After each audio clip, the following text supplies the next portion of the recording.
c'est Vivimoon. On se retrouve pour la deuxième partie de ces vidéos sur les jeux et les livres d'automne, mais de l'automne partie sombre, que j'associe à novembre. La partie lumineuse de l'automne, je l'associe à l'octobre. Et donc pour novembre, nous avons bien sûr tout ce qui concerne un peu Samhain, Halloween, la Dark Season, le travail de Shadow Work, etc.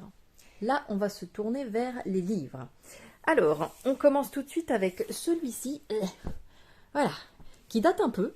La petite encyclopédie du merveilleux d'Édouard Brazet. Alors, je ne sais pas si elle existe encore, ou alors peut-être qu'elle existe, mais qu'elle est sous une autre édition. Là, c'est le Pré au clair. Je pense, il en existait plusieurs. Il y a l'encyclopédie du merveilleux, l'encyclopédie de ci, de ça, enfin bref. Et là, on a un petit peu tout ce qui est relatif aux créatures du monde merveilleux. Vous voyez, on a aussi bien les fées que les sorcières, les vampires, les dragons, les licornes. Et en fait, c'est une encyclopédie un peu comme un dictionnaire illustré. Et là, vous avez par ordre alphabétique et également par catégorie toutes les créatures qui peuvent exister dans cet univers. Avec des paragraphes plus ou moins longs selon chaque être. On a un peu tout, vous voyez, on a même là la terre, élément vital des gnomes. On a pas mal d'informations. Et il suffit, voilà, d'avoir juste envie de chercher un nom en particulier. Nessie, le monstre du Loch Ness, ou là on a la partie loup, chien de l'enfer et bête Faramine. Et on en a quand même pas mal, ça regroupe beaucoup de choses. Et puis on a beaucoup d'illustrations également. C'est pas des gentils petits êtres qu'on nous présente. Ils sont quand même assez effrayants. Du coup, c'est pour ça que je l'associe plus à la Dark Season.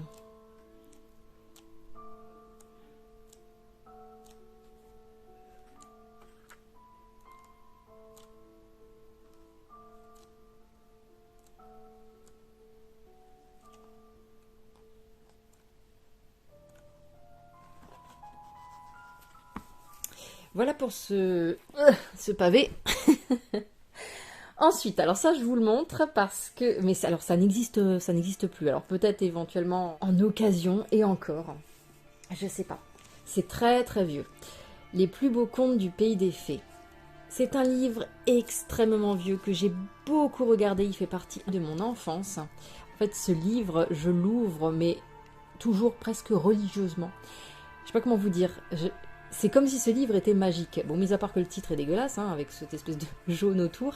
Mais sinon, les illustrations de ce livre, les contes sont assez sombres. Quelque chose de particulier, ce livre m'a toujours impressionné. Et quand je l'ouvre toujours religieusement, ou un petit peu comme si j'avais peur de réveiller les esprits qui sont dedans. Et ça m'est toujours resté. Donc voilà, je vais pas venir comme ça et faire « Ah, je feuillette. » Non.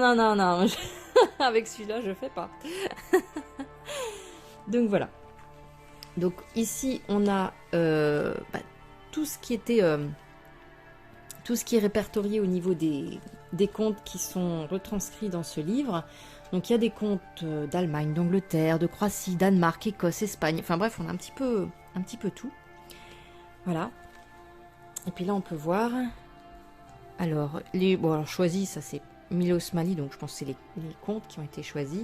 Illustrés par Yann Cerny. Alors là, en plus, je pense que ça doit être je sais pas, mais c'est pas français, vu comment c'est écrit. Traduit par Françoise et Karel Tabéry. Et c'était aux éditions Grund. Voilà. Alors c'est assez marrant. C'est marrant de regarder ces vieux livres-là, parce que je vous dis que ça date de mon enfance. Apparemment, il est sorti, je pense, en 86. Et il a été, moi j'ai le 4e tirage qui a été imprimé en 89, imprimé en Tchécoslovaquie, à Prague. On voit plus tant que ça ce genre de livre. Et puis au niveau de la table des matières, donc on a un peu tout, la Reine des Serpents, les Trolls et le Festival nuptial, l'Oudin, le Serviteur de Fer, un couple de puissants esprits. Bon, on en a qu'on connaît, Jacques et le Haricot magique et l'Ogre fortuné. C'est assez... Ce livre est magique. Et alors dans la même collection, vous voyez, on avait également les plus beaux contes du monde, les plus belles histoires d'animaux, les plus belles légendes du monde, les plus beaux récits merveilleux. On avait plusieurs tomes. Alors, je les ai jamais vus, ces tomes-là. J'avoue que je les ai jamais cherchés. Moi, j'avais que celui-là. Mais du coup, ça m'aurait plu de regarder un petit peu si, s'ils existaient encore, à quoi ça ressemblait. Mais bon, étant donné que même si je les avais maintenant, c'est pas la même chose que quand on les a dans l'enfance. Hein. C'est pas les mêmes souvenirs, les mêmes émotions que l'on a. Bon, je préfère me rester concentrée sur celui-ci.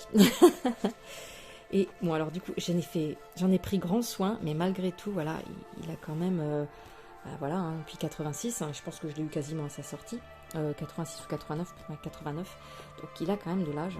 Et puis surtout, il a voyagé parce que j'ai pas mal bougé aussi quand j'étais petite, avec mes parents, donc forcément, bah, avec les déménagements, on emmenait tout ça, donc voilà, il a quand même pris de l'âge. Ah oui, d'ailleurs, en parlant de ça, regardez ici, comme je soulève la couverture, on a, voilà, ça, un petit diablotin qu'on retrouve dans le livre.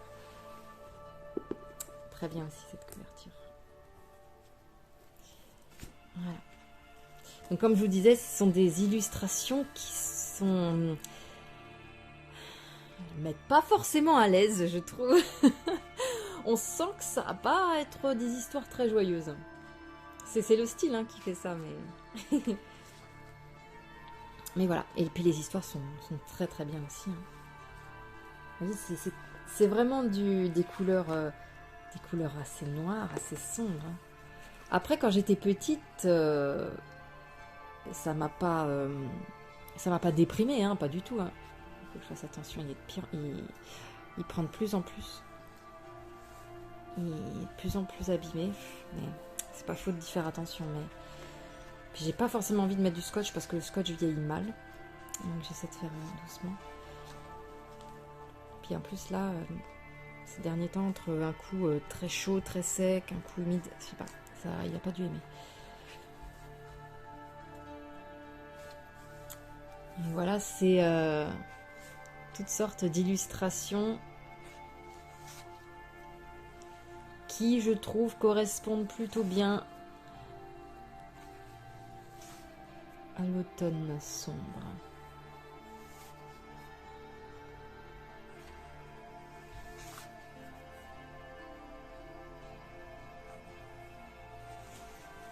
Bon, le chalet de pain d'épices, hein, donc là ça reprend un peu l'histoire de Hansel et Gretel, sauf que là c'est Jeannot et Mariette. Alors je sais pas trop en fait si ça a été adapté ou si c'est le conte d'origine, je vous avoue que je sais pas trop, d'autant plus qu'il y a quelques petites différences parfois.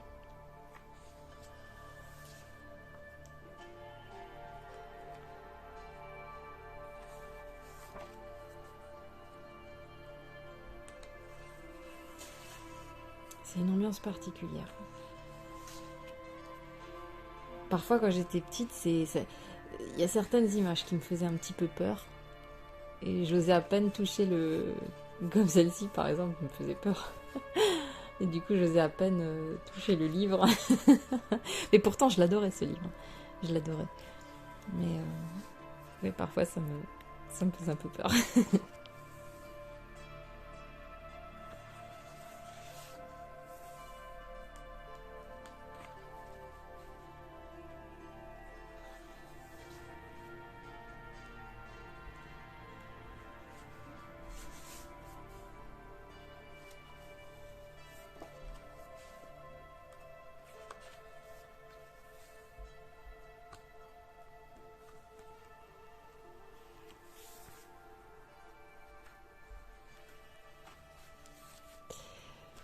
Voilà.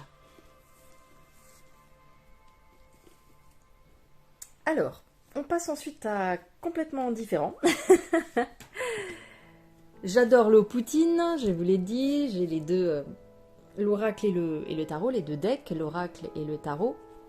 Et il me fallait également ce livre-là, Ether, donc toujours de l'eau poutine, et qui reprend aussi cette histoire de la jeune fille et du loup. Et donc on a un peu de tout dans ce livre, des illustrations, un peu comme des sortes de bandes dessinées. Il y a quelque chose de poétique, de mélancolique et d'érotique et de parfois un peu violent.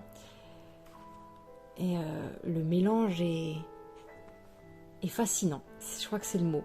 Enfin, pour moi en tout cas, je trouve ça fascinant. Je dois avoir un problème.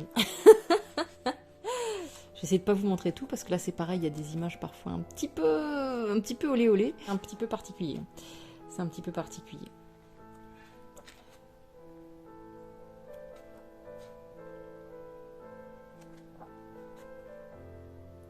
Voilà, donc j'essaie de pas vous montrer trop parce qu'il y a quand même beaucoup de choses un peu osées là-dedans.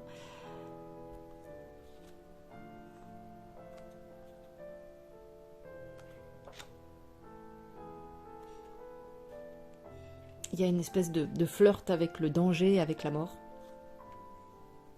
Et les illustrations comme ça, elles sont à la fois érotiques, mais à la fois on a l'impression d'un mélange entre une prise de possession et parfois de l'autre personne, une sorte de lâcher-prise totale qui fait qu'on se fond parfois complètement avec l'autre. C'est particulier. C'est particulier. Ouais, comme une perte de contrôle, une perte d'identité. Enfin, ça aussi est cool. Voilà, je vais m'arrêter là, mais vous avez compris. Ensuite, alors, je passe à une... Alors, attendez, combien il y en a? 1, 2, 3, à une trilogie, qui n'est pas toute jeune non plus. La trilogie des Forgotten. Hop, voilà. De Chris Ortega. Bon, ça, c'était parmi ses premiers. Hein. Alors, là, j'ai Le Royaume sans nom. Après, malheureusement, je ne les ai pas eu en français. J'ai eu le Porte de la Destinée et Les Collines du Silence. Celles-là, j'ai pas réussi à les avoir en français. Elles n'existaient peut-être pas, ou elles n'ont pas été éditées à ce moment-là, j'en sais rien. Ce qui est étonnant parce que, en tout cas, elles n'y étaient pas. À ce moment-là, elles n'y étaient pas. Et quand je les ai achetées. Alors, ce sont des histoires avec des illustrations.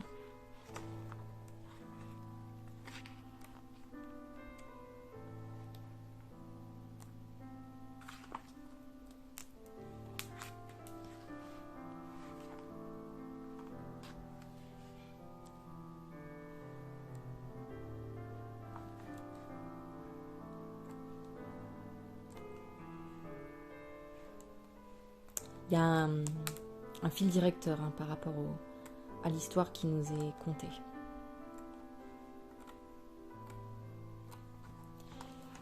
Donc ça c'est pour le premier volume. Pour le deuxième volume.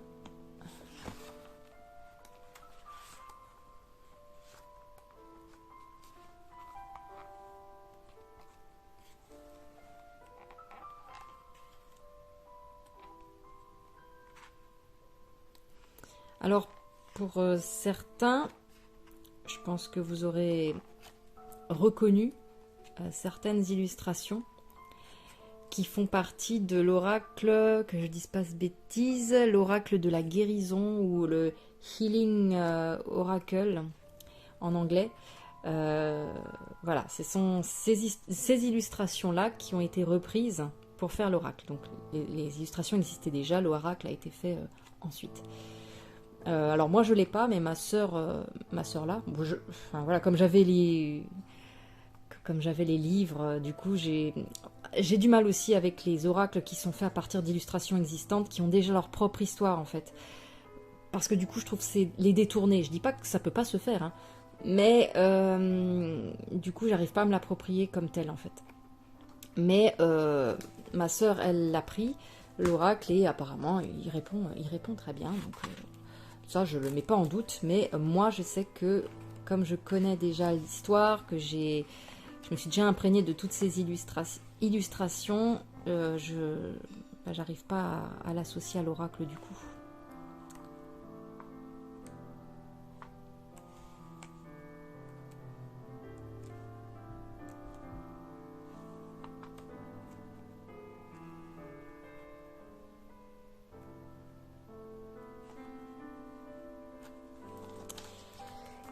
Et hop, on a celui-ci aussi que j'avais pris. Alors lui par contre c'est c'est un livre, pas magazine, mais bon voilà, il est très souple celui-là. Et là, on est plus sur... voilà, on n'est pas sur du papier glacé, c'est vraiment des illustrations mis bout à bout, il n'y a pas d'histoire. Mais voilà, comme j'aimais beaucoup son univers, son style, et qu'il me manquait certaines illustrations, comme celle-ci que j'aime beaucoup, voilà, je l'ai pris. Celle-là aussi me plaît beaucoup. Voilà. Certaines de ces illustrations-là, comme celle-ci, voilà, font partie de l'oracle. Celle-ci aussi, je crois. Là, ouais. J'en ai encore un d'elle qui n'est pas dans la trilogie. Hein. C'est celui-ci, Nocturna. Très sombre aussi. Un livre en dur. Hein. Avec beaucoup d'illustrations qu'on retrouve parfois aussi dans l'oracle. Là c'est pareil, j'ai pas eu la version française, je crois, ça c'est la version italienne, je crois, ou espagnole, je sais plus. J'avais pas réussi à l'avoir en français à l'époque. Elle n'était pas disponible. Soit elle n'était pas sortie, soit elle n'était pas disponible. Je sais plus, il y avait quelque chose en tout cas.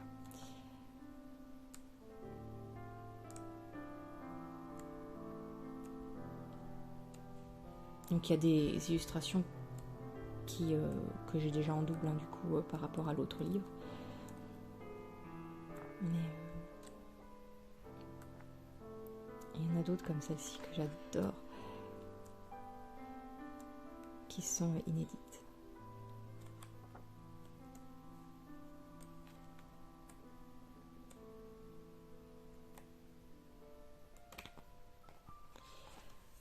Voilà.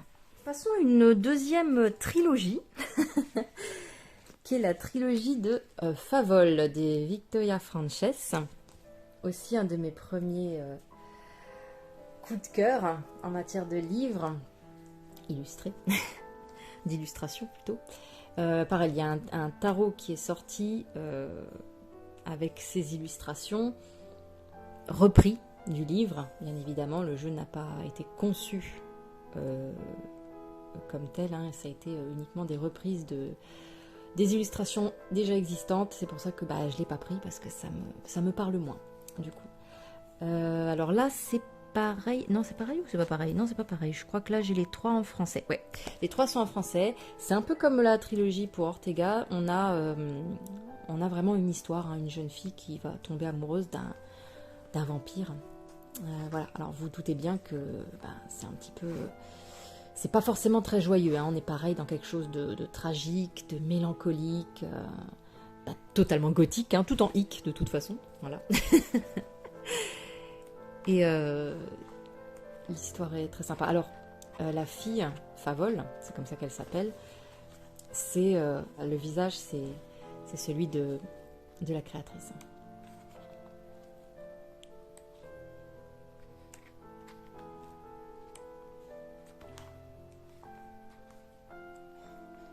Là, c'est très gothique par contre. Et c'est d'autant plus impactant pour moi que j'étais dans ma phase justement gothique quand ces livres-là sont sortis. Donc l'impact était encore plus puissant pour moi.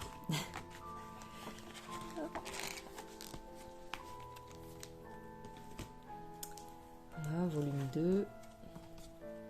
Je sais pas si il se trouve encore. C'est possible qu'on les trouve encore, hein, parce que c'était quand même assez connu. On a des illustrations, on a des croquis.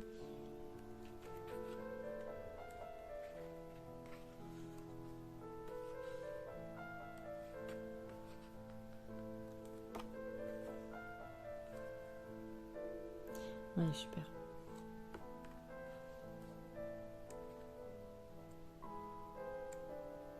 J'aime toujours cet univers, hein, même si maintenant je m'habille plus autant gothique, voire plus, à part quand voilà, ça me prend d'un seul coup. Mais sinon, c'est vrai que je reste quand même toujours attachée à cet univers. Ça, par exemple, je peux rester en contemplation des heures devant ce truc-là.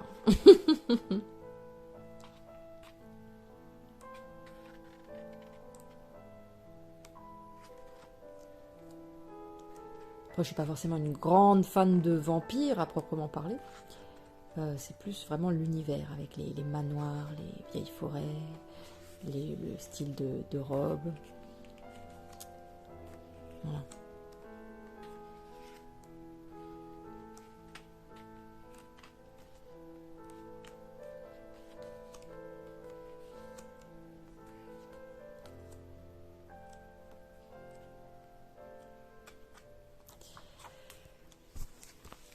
Passons à quelque chose de complètement différent. C'est le grimoire de la sorcière de Lydia Prada aux éditions Artemis. Alors celui-là je l'ai mis là, pourquoi? Parce que c'est un grimoire avec incarnation magique, sort pour réveiller votre sorcière intérieure. Bon alors on va pas pas se mentir, je l'ai pas acheté pour ça. Voilà, c'était plus parce qu'il y avait des jolies illustrations.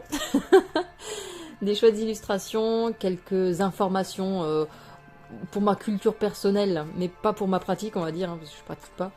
Mais voilà, pour ma petite culture, pour les illustrations qu'il y avait, et comme ça parle beaucoup de rituels de sorcières et de tout ça, je l'ai plus associé, on va dire, à la partie sombre, celle-ci.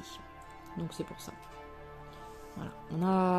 On a un petit peu tout qui est expliqué, hein, magie verte, art divinatoire, astrologie, tarot, on a un peu de tout. Des trucs pour les débutants aussi, pour ceux que ça amuse. Voilà.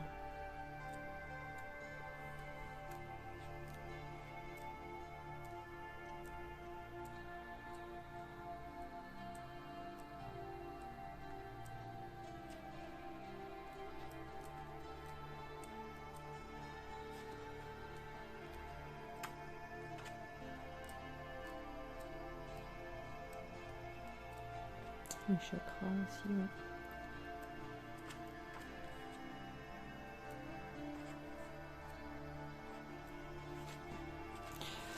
Voilà pour celui-ci, qui est assez complet, succinct, complet. Disons qu'on n'a pas besoin de ce qui est bien avec ce livre, c'est qu'on se prend pas trop la tête. C'est aéré. Et ouais, les paragraphes sont assez courts, donc pour ceux qui n'ont pas forcément envie d'approfondir comme moi, mais qui ont juste envie de connaître un petit peu, histoire de pas être trop largué, on va dire, bah ça suffit, c'est pas mal. Et pour finir, le dernier, et hop, celui-ci, bien évidemment, le livre de Samhain, de la collection Grimoire des Sabbats de Katie Orain Ferrella, aux éditions Danae. Le dernier qui est sorti, c'est celui de Mabon, que je vous ai présenté dans l'autre vidéo. Et puis voilà quoi, on a totalement l'univers de Samhain. Alors là c'est pareil, ça reprend beaucoup de choses, mais beaucoup plus détaillé. Voilà. Beaucoup plus détaillé. Et on a plein de jolies illustrations issues de banques d'images, mais on s'en fiche, hein, c'est très décoré, c'est très joli, donc on a un peu tout, la partie végétale, partie cosy, partie déco, on va dire, partie cuisine, comme tous les autres, hein, et vous voyez, il y a un beau travail de recherche, de condensation de toutes ces données. Donc il est intéressant à lire, il faut prendre le temps de le lire. Mais celui-là était beaucoup plus complet, il y a quelques histoires aussi, l'origine de Samhain, etc. Ah, même des tirages, pour ceux qui veulent. Bref, un livre qui est aussi très complet.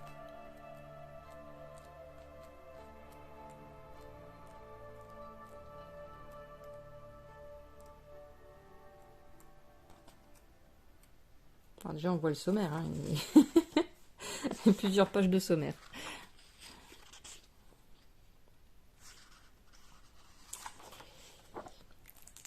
Et voilà, et ben je pense qu'on va s'arrêter là, c'était déjà pas mal. Hein. J'espère que cette vidéo vous aura plu, je vous fais à tous plein de gros bisous et je vous dis à très bientôt, prenez soin de vous.